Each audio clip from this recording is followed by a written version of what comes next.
I am not unmindful of some of you have come here out of great trials and tribulation.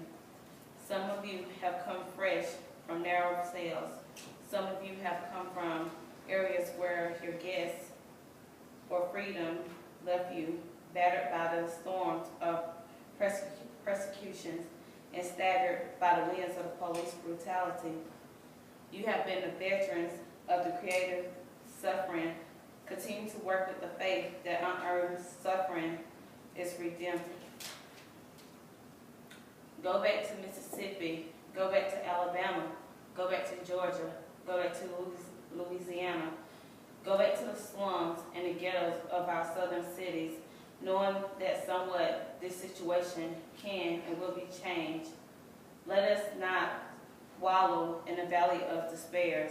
I say to you today, my friends, that in spite of the difficulties and frustrations of the moment, I still have a dream.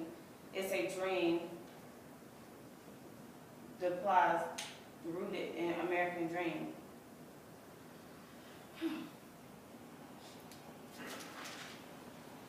I have a dream. It's a public speech delivered by American civil rights activist Martin Luther King Jr. on August 28, 1963, in which he calls for the end to racism in the U.S. This speech was delivered to over 250,000 civil rights supporters from the steps of the Lincoln Memorial during March on Washington. Martin Luther King was born Michael King. His father changed his name in honor of a German reformer, Martin Luther. A Baptist minister, King became a civil rights activist early in his career. He led the 1955 Montgomery bus boycott and helped found Southern Christian Leadership Conference in 1957, serving as first president.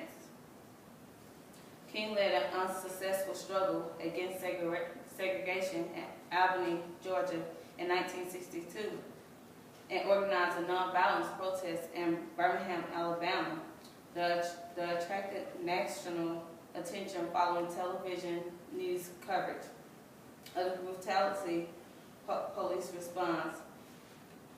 King also helped to organize the 1963 March on Washington, where he delivered his famous I Have a Dream speech.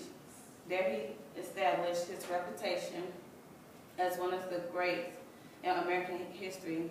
According to James Holbert, considered his rational and made him an object to the Federal Bureau of Investigation.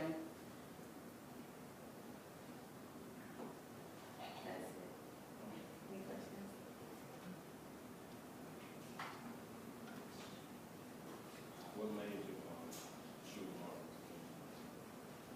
Because I always heard about the I Have a Dream speech, and this is my first time actually sitting down reading the speech myself to understand it. So by reading the speech, did you get a better understanding?